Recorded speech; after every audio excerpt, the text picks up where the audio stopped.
Wednesday. Well, I don't know why I even said that. Okay, so today is Wednesday, as it often is on Wednesday, and it's 1 o'clock because it often is 1 o'clock.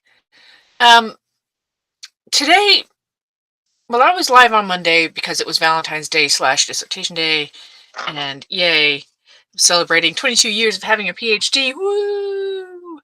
Today's the regular cat chat, and what I want to talk about today is I've talked about it a little bit before, but the idea of introducing a new cat into a household that already has cats. But what I really want to talk about is because when you're me and have a million cats in the house, because there's not a million cats here, but there's a few. It's not the same as it is if you've already got one cat and you're introducing a second cat. So we're going to talk about that. But before I do, I want to say hello, universe. Hello, everybody who's out there watching on YouTube, on LinkedIn, on Facebook. If you're in my Facebook group, Pet Lovers Connection, hello. If you're just watching on the Mew Mew House page, hello. Go ahead and drop me a note, a comment, something that says, "Hey, I'm watching from somewhere, wherever you are," and I don't mean just your living room, but or for many of us on a cold day like today, I'm watching from bed in front of the fire. No, I want to know your geographic location because I'm just curious to know where you are. And and yeah, are you watching this live or are you watching this on replay? Hashtag live, hashtag replay, because I like to see if people are catching this video when I actually broadcast or if you're watching it later. It's all good. So yeah. Okay. So what I'm going to talk about today, though, is the reason why this matters to me is that today, well, this week on Sunday, I took in a couple more cats, and you might have seen a picture of Moochie that I posted yesterday. I will be trying to get a picture of Sammy today. He is, I have them in a room that I thought I knew where all the hidey holes were, but apparently he has found one. I don't know where it is because he disappears and then he comes back. And I'm like, where have you been? But I'm in the process of introducing them to the rest of the cat family. And, for most people, if they have like two or three cats, they're thinking it's just one more cat. That's fine. For me, we're in the double digits. So the idea that we typically work on is you put the new cat in. There's actually also jokes about this. Put them in the bathroom, let them sniff each other under the door. You do that to your husband if he doesn't want a new cat. Put him in the bathroom, let them sniff under the door. See, that's funny. Yeah, got it. All right, but fundamentally, there are three things that we need to have if we're introducing any new animal to the house. But the big three are patience. Have to be patient. People, I still see it all over the place. I will never not see it. The constant, well, I got a cat 2 days ago and it still is hiding, or it hissed at my other cat. What am I going to do? Okay, patience. Okay, 3 days minimum before they're even, sometimes they'll hide for longer than that, but 3 days while they're just like freaking terrified. 3 weeks while they figure out how they fit in. 3 months before they're even comfortable and feel like they're part of the household. This can be increased or decreased depending on the cat, but if it's only been a few days, and a lot of what the conventional wisdom is, put them in a separate space and you swap back and forth and you let them sniff each other's stuff and then you let them sniff each other. And then at some point you just open the door and let them interact with each other. And, comes the next step of everybody freaking out because usually the first time when cats that don't know each other come nose to nose, there's hissing. And everybody freaks out. Oh, no, they don't like each other. I did all the things. They're going to hiss. They're going to hiss. They don't know each other. That's fine. But what do you do? Well, One of the more important things that, and I have to think about this a lot, and anybody who's taking in animals has to think about this, is you really have to accept the inconvenience. All right. One thing you don't want to do, and I don't do it, nobody brings in cats or dogs or anything ever does this, is just throw them in the room with the other cats and dogs and say, well, have at it, they'll figure it out. No. You're going to have to deal with some inconvenience right away because you need to keep them separate. You need to provide for them the big three: patients' resources. They need food and water and place to sleep, and they need to feel safe. And then you deal with the inconvenience of having them all, you lose use of a bathroom or bedroom and so on. For me, I have a couple of rooms that I have slated for cat acclimation. One is the what we call the media center, and that's where the TV is. That's where we do a lot of television watching, and it works out. I like using that space because it also is a place where we as people go a lot, and we can go in there and hang out and then let the animals get to know us. I also have the studio, not this is my office, this is the spaceship, but I have a studio downstairs that is also a place that I like to block off, and I can shut the doors and the cats can be in there and get to know each other. This works great. What I have to do in addition is it's not, with as many cats as I have, shutting off one room is a tremendous inconvenience. Not just for me, but some of the other cats really like those spaces, and I'm like, you're not going to go in there for a while. So you have to know your cats, your cats. And I don't mean like the general know your cats. I mean know your cats, because one of the things that I do is I know the personalities of most of my cats, and since I want the new family members to feel comfortable a little faster, a little bit easier, is that often in these rooms, in the media center or my studio, I often have, there's often at least one cat that is in there all the time anyway, who just basically never leaves. And when I put the new cats in there, I leave the ones in there that really don't want to leave, because they're not going to be pushing buttons. They're not going to be fighting. They're just there. They're happy. And I want them to be there as a good influence. But I don't. There are some cats that have very big personalities that I do not allow in those spaces until the new cats, the new residents, feel perfectly comfortable. And those guys, of course, they have big personalities, so they want to rush right in. I'm like, no, you're not going to do that.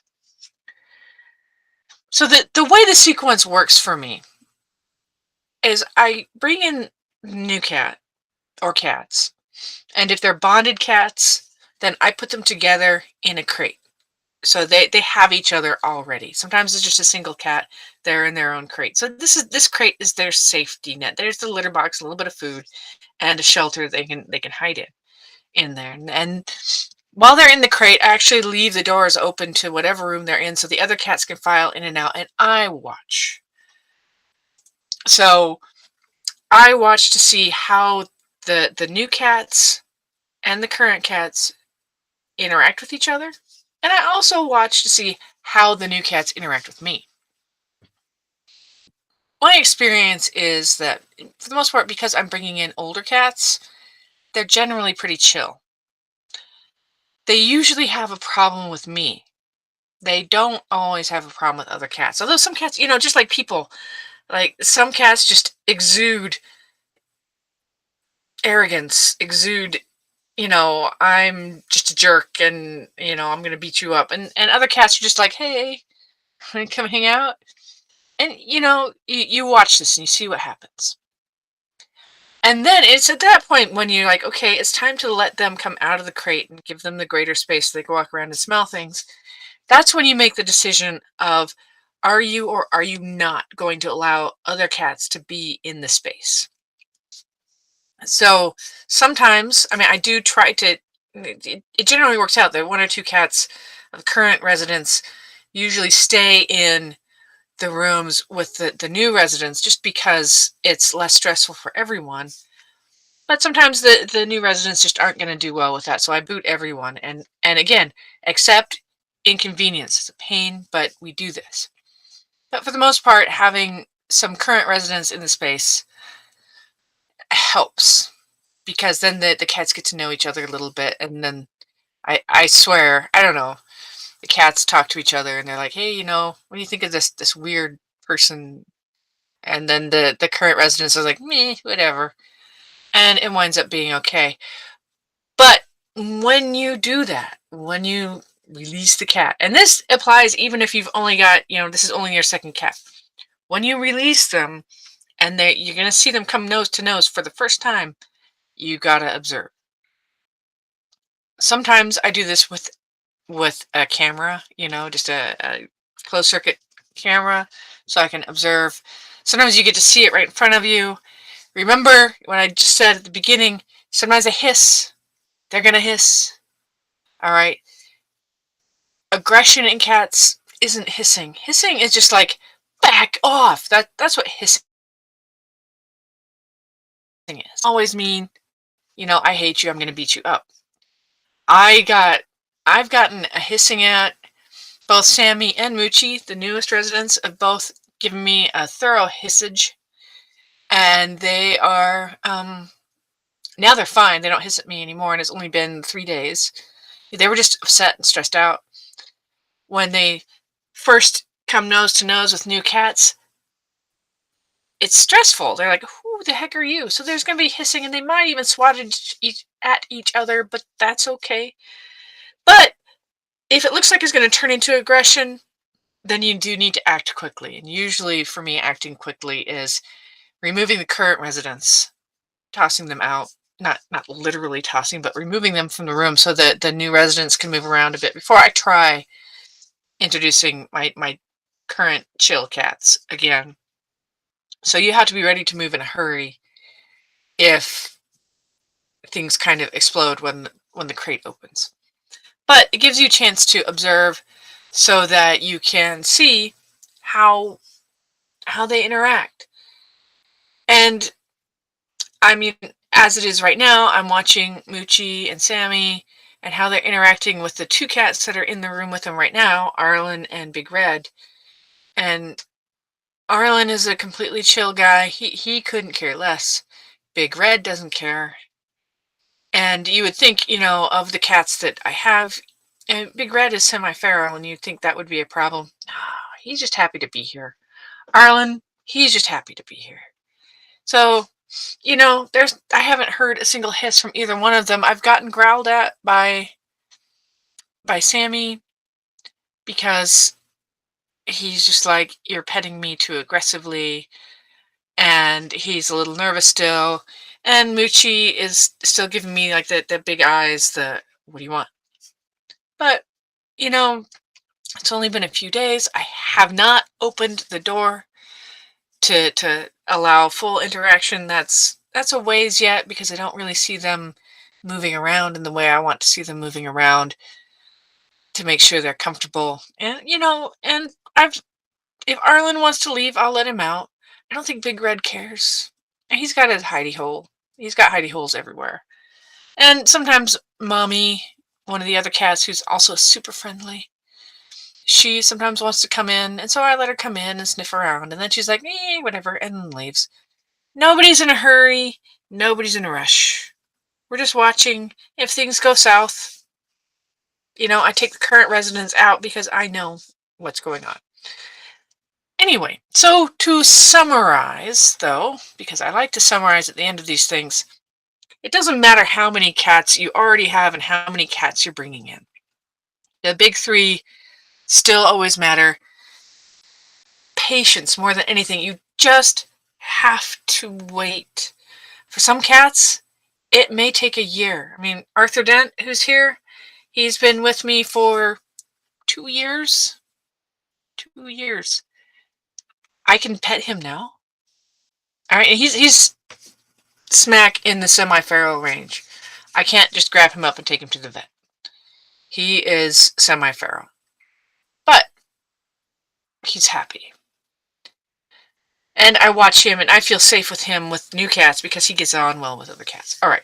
Anyway, the point is patience, first and foremost. Secondly, make sure that whatever new cat you're bringing in has access to the resources it needs, which is water, food, and a litter box. And thirdly, offer them, make sure they have a safe place to be. So I have crates. The acclimation crates are actually permanent features in the house because they're the safe place for cats to go. That's where they like to go because it's safe. That's where they started. They're like, okay, this is a good place. It's just like with dogs when you crate train a dog. You teach them that the crate is the safe place. With cats, you do the same thing. So make sure you give them time, resources, and safety, and then pay attention to how they interact with other cats. Observe. Don't freak out when they start swatting or hissing at each other. It's, I mean, it's something to pay attention to, but it's really not that big of a deal. Aggression in cats, when they're actually going to fight, looks very different than hissing and swatting. And one day, well, that's the thing, right? One day I'll actually get some video of that so I can show you. But you know what? If that's actually going on, I'm not going to stop and take video. I'm going to get in the middle of it and separate fighting cats because that's what I do. Maybe one day. Anyway, if you like this, if you find this information helpful to you, please like and share. This is available on YouTube. I just renamed my YouTube channel. It's now called Cat Chat with Penny. So you can go there. If you're watching on YouTube, please subscribe.